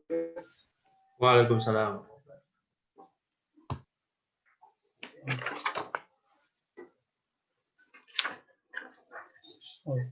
Before I start the presentation, I will introduce myself. My name is Noval Yudi Pratama. I was born on Brebes, 15 September 2001. I'm a male and I am 19 years old. I live in Brebes, Central Java, and I'm a second year student of Sports Science Department Universitas Negeri Semarang.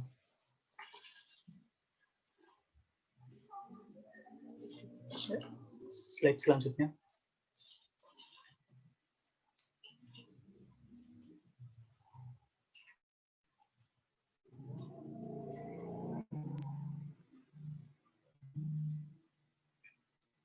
Slide selanjutnya, tolong.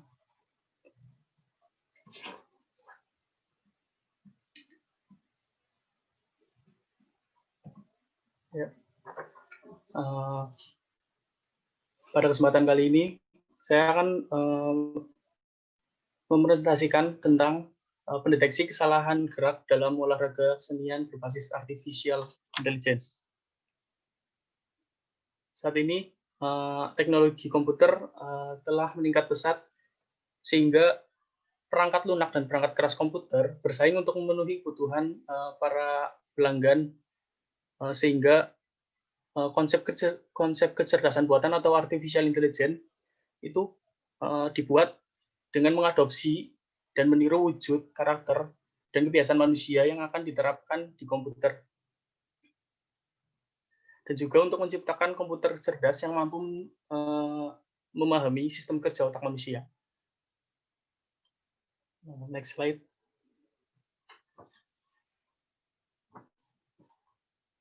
Okay. This presentation, I will discuss about 4 materials. First material is definition of artificial intelligence. Number 2 is what is meant by sport arts, and then what is motion error detection system, and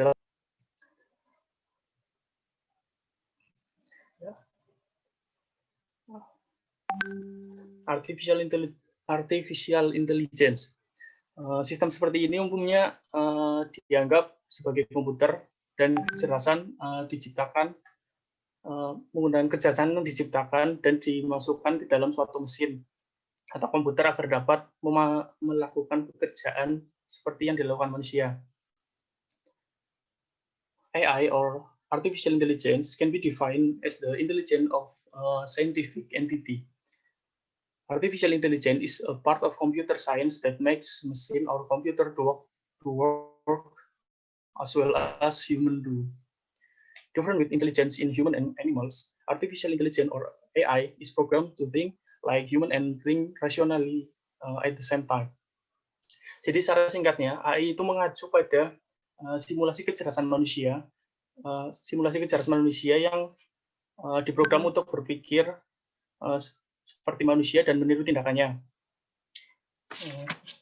Istilah AI ini juga dapat diterapkan pada mesin apapun yang menunjukkan sifat-sifat terkait dengan pikiran manusia.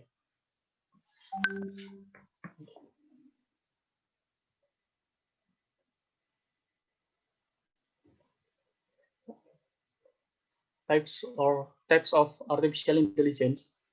Artificial intelligence have 4 types. First is reactive machine, limited memory, theory of mind, and self-awareness.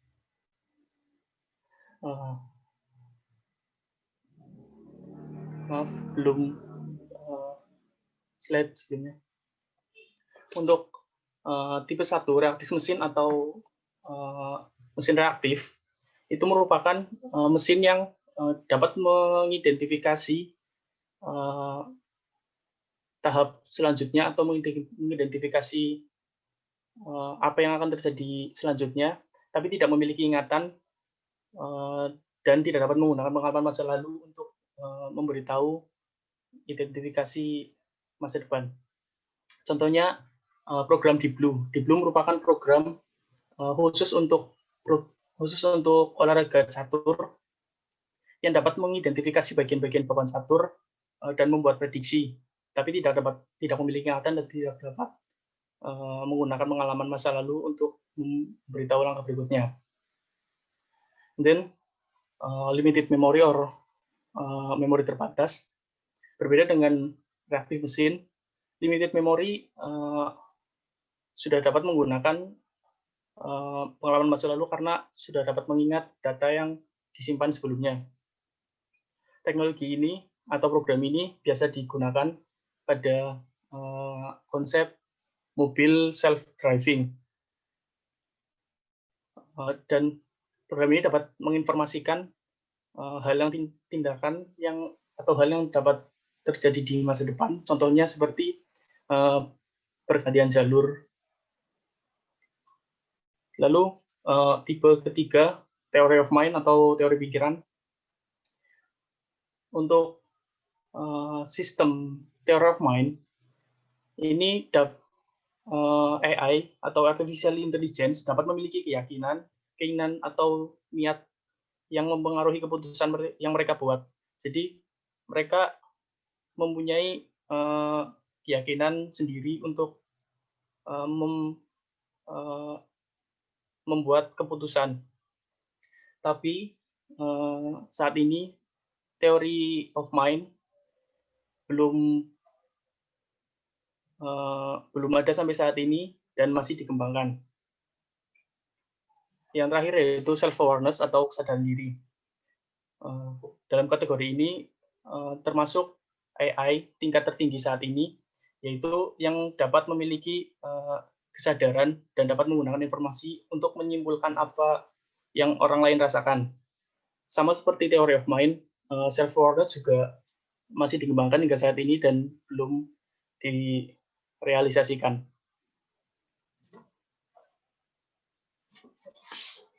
Slide selanjutnya.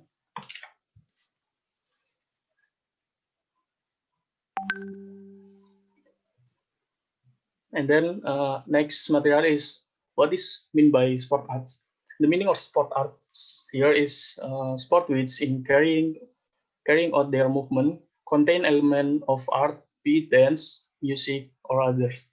In this case, we can take the example of martial art of karate. Next.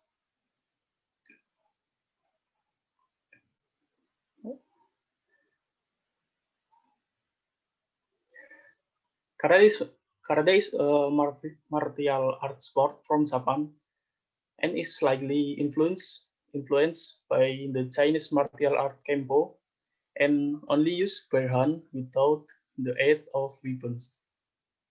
Basically, karate technique are only divided to three techniques, namely Kihon or basic technique, kata or move, and kumite or fighting.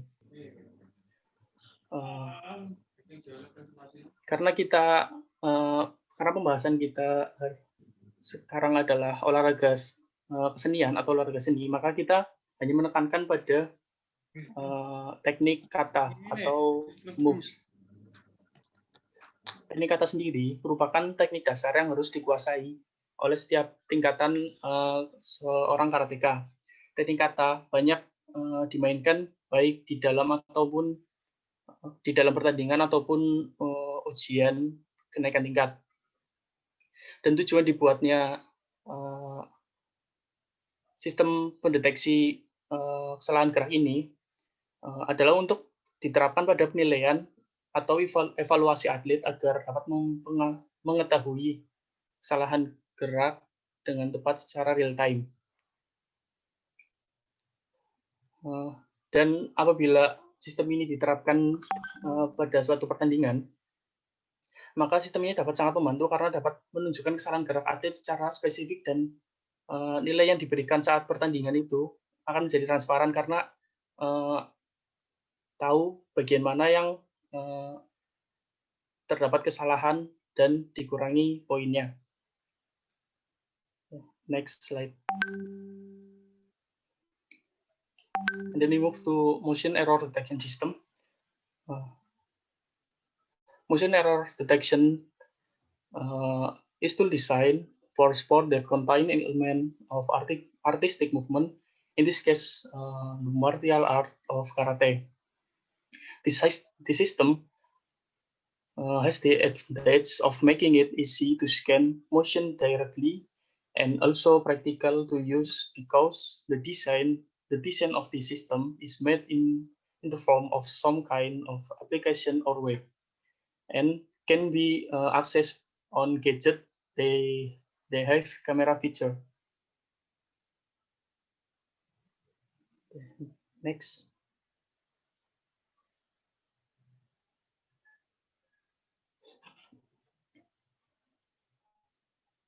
Next slide, tolong.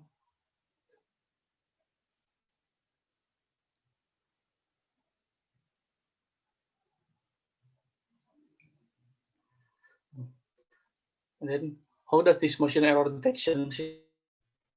The design of the system has two initial design. The first design in the form an application or web so that it can be accessed by gadget, and second design in the form of smart tools. But the way it works and it just remains the same. Using the concept of limited memory and taking advantage of the motion recognition and adjustment function in artificial intelligence technology. Jadi saat ini dalam pertandingan seni bela diri karate, pada saat penilaian itu juri hanya mengandalkan penglihatan masing-masing juri dari satu sudut pandang dan penilaian berdasarkan apa yang mereka lihat. Jadi yang menurut ia bagus, maka ia akan mengangkat bendera atau memenangkan. Sehingga penilaian menjadi tidak pasti karena tidak adanya transparansi nilai. Misalkan sekalipun seorang atlet yang sama memainkan gerakan yang sama, bahkan hingga tempo dan ketepatan gerak yang sama, belum tentu penilaian juri akan sama karena tidak adanya acuan penilaian. Sehingga sistem pendeteksi kesalahan gerak ini dapat membuat penilaian menjadi pasti karena ada acuan penilaian dan transparansi penilaian, apalagi jika diterapkan pada pertandingan virtual yang banyak terjadi di akhir-akhir ini karena pandemi. Next.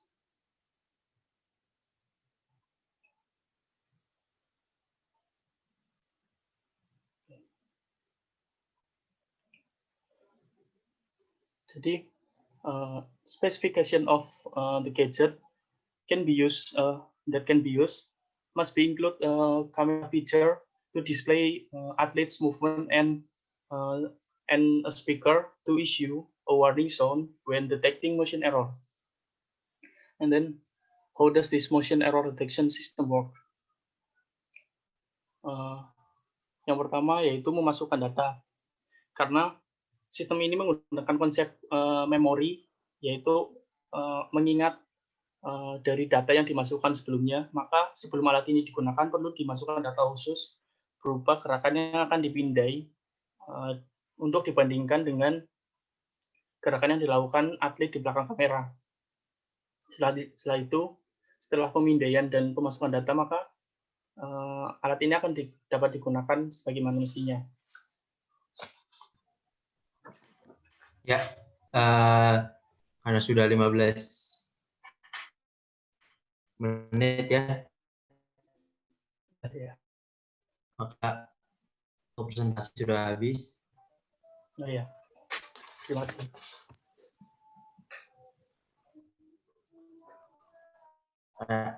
Langsung aja kita lanjutkan ke sesi tanya jawab. Dari mungkin pertama dari Ibu Mega Anggita, dipersilakan untuk melontarkan pertanyaan atau menanggapi. Oke, terima kasih Reza. Selamat pagi, Nova. Ya, selamat ya sudah maju dalam ajang mahasiswa berprestasi jurusan IKOR 2020. Ini aplikasi ya bentuknya ya, benar apa enggak? Ibu, jadi ini ada dua rancangan. Yang pertama menggunakan aplikasi atau website, dan yang kedua menggunakan alat tersendiri, alat terpisah. Gitu. Jadi membuat suatu alat yang khusus untuk menggunakan sistem ini. Oke, ini kan seperti apa ya, untuk mendeteksi, bukan mendeteksi ya, mengevaluasi suatu gerakan ya dalam olahraga.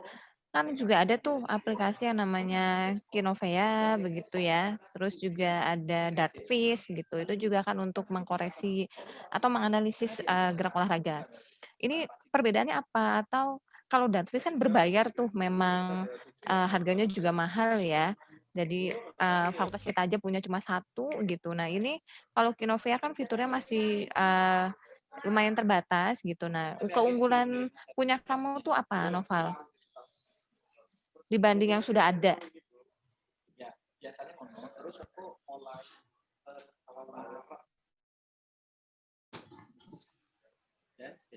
Jadi sebelumnya mohon maaf karena kemarin persiapannya mendadak dan idenya juga muncul mendadak, jadi belum sempat mencari info lebih lanjut, mencari info yang mendalam tentang apakah ada aplikasi yang sudah dibuat sebelumnya. Jadi cuma mengembangkan dari info yang konsep yang serupa, yaitu robot pemindai masker milik Kepolisian Bojonegoro. Jadi dari itu saya kembangkan dihubungkan dengan olahraga. Oke, ini peruntukannya itu untuk saat pertandingan atau bisa dipakai juga untuk seluruh aktivitas dalam proses latihan atau dalam kegiatan lain. Alat yang nanti akan kamu bikin ya, itu fokusnya untuk pertandingan. Tadi kan memang kan kalau kata itu kan jurinya dari berbagai posisinya dari berbagai penjuru gitu ya, dan itu kan ya mata kita kan nggak 3 dimensi, nggak bisa lihat sisi yang sebaliknya di tempat yang saat ini kita ada gitu. Nah itu dipakai hanya untuk itu atau bisa dipakai untuk seluruh kegiatan yang berhubungan dengan teknik kata tadi gitu. Sebenarnya ini bukan hanya untuk pertandingan, tapi juga bisa digunakan untuk latihan. Tapi alat ini juga memiliki kelemahan, yaitu tidak bisa menuntun gerakan. Jadi orang atau atlet yang ingin menggunakan aplikasi ini sebelumnya harus belajar gerakan tersebut, harus menghafalkan gerakan tersebut. Karena aplikasi ini atau sistem ini hanya memindai gerakan dan mengevaluasi gerakan, kayak menentukan apakah ada gerakan yang salah dan langsung memberi informasi gerakan mana yang salah saat itu juga. Oke, iya. Jadi kalaupun nanti ini untuk di pertandingan ya memang sangat dibutuhkan gitu urgenitasnya bisa urgenitasnya cukup tinggi gitu karena dan ini Noval, kalau nanti ini untuk pertandingan, kalau untuk latihan biasa mungkin masih oke ya gitu, tapi kalau untuk pertandingan berarti kan harus ada semacam mungkin kamera ya di berbagai penjuru dan itu nanti terkonek entah itu ke laptop atau ke pokoknya screen gitu supaya si juri lihat, oh itu gerakannya begitu, oh gerakannya begini gitu. Nah itu akan menjadi patokan bagi juri untuk menilai gitu ya. Jadi ini idenya bagus gitu ya karena juga di kita itu untuk kejuaraan daerah, provinsi itu masih terbatas ya. Jadi masih menggunakan cuma mata aja dan matanya juri itu kan beda-beda ya penangkapannya gitu. Nah, ini saya rasa bisa dikembangkan menjadi lebih baik tapi memang sebelumnya harus dilakukan studi pendahuluan dulu lalu memang novel ini novel ya referensinya itu masih sedikit dan itu banyaknya dari website. Nah, kalau kamu bicara artificial intelligence ya itu sudah banyak jurnal-jurnal internasional yang membahas tentang artificial intelligence. Nanti bisa digali lagi dan dikembangkan lagi.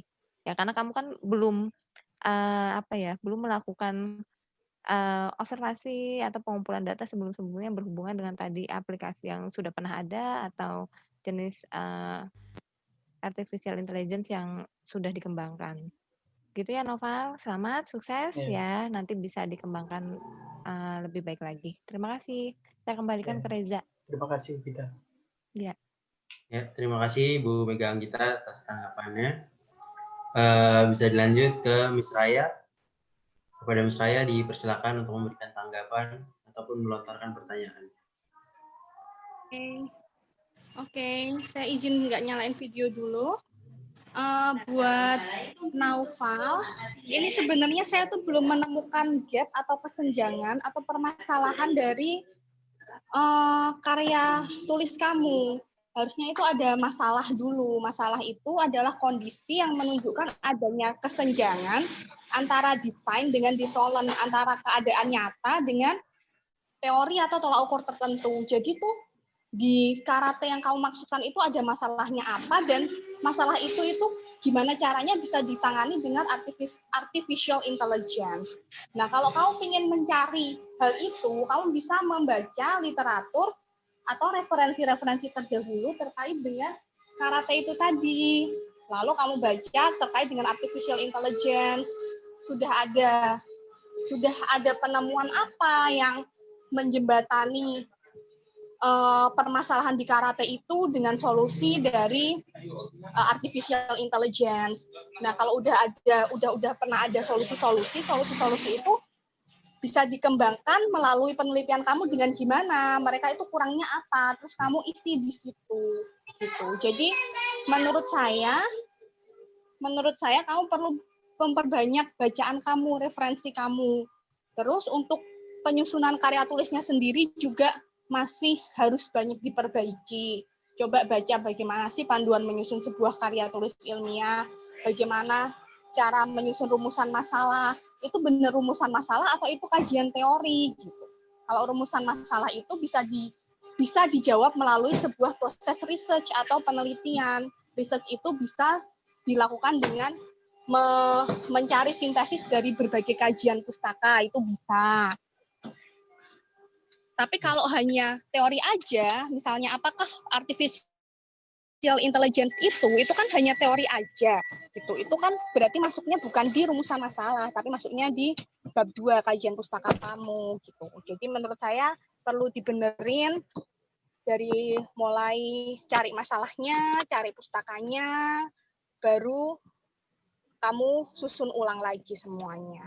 Gitu ya Naufal, good luck for you. Sudah bagus, baru semester awal udah bisa bikin karya tulis. Semoga kedepannya makin meningkat lagi. Terima kasih Mas MC. Terima kasih Miss Raya. Ya, terima kasih Miss Raya. Bisa langsung dilanjutkan ke Pak Dias. Kepada Pak Dias dipersilakan. Oke, siap. Mas Naufal, selamat ya. Siap. Ini salah satu yang termuda mungkin ya. Betul ya. Nah, Mas Naufal, kalau melihat dari presentasi yang disampaikan tadi adalah pokok teori atau pokok permasalahannya adalah salah satunya adalah membantu untuk juri dalam menghitung saat pertandingan di karate ya. Mungkin sama dengan persepsi saya yang waktu saya melihat kejuaraan taekwondo itu juga masih menggunakan penglihatan, daya penglihatan atau juri masih menggunakan secara manual. Itu pun yang terutama di daerah-daerah. Akan tetapi di kancah nasional dan internasional sudah menggunakan sensorik. Nah, harapan saya kalau ini nanti bisa programnya berjalan dengan baik, itu salah satu yang menjadi kendala di lapangan adalah reliabilitas dan validitasnya atau sensorik dalam kecepatan pembacaan. Mungkin kaki belum sampai ke sasaran atau kaki atau tangan yang belum sampai ke sasaran tapi sudah terhitung. Jadi berapa fase sentimeter atau ukuran dari kenanya itu terbelah dari apa yang terkena. Jadi sehingga nanti gerak gaya yang terjadi tepatnya waktu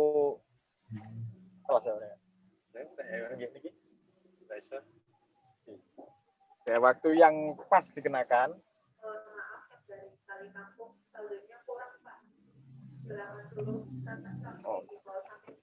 gitu ya. Jadi itu yang bisa saya sampaikan ya. Iya. Gitu ya.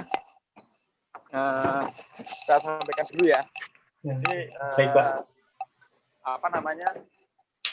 untuk kegiatan yang di depan. Jadi sensoriknya arah tempelannya berapa?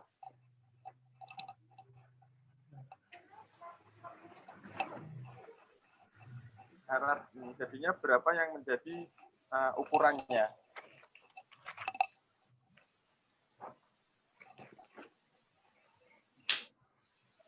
Jadi itu dari saya. Jadi falsafahnya itu berarti sentimeter sensoriknya untuk mungkin kalau pas waktu bisa untuk dilakukan atau programnya digunakan ya. Ya, baik Pak. Terima kasih. Ya, terima kasih. Bun.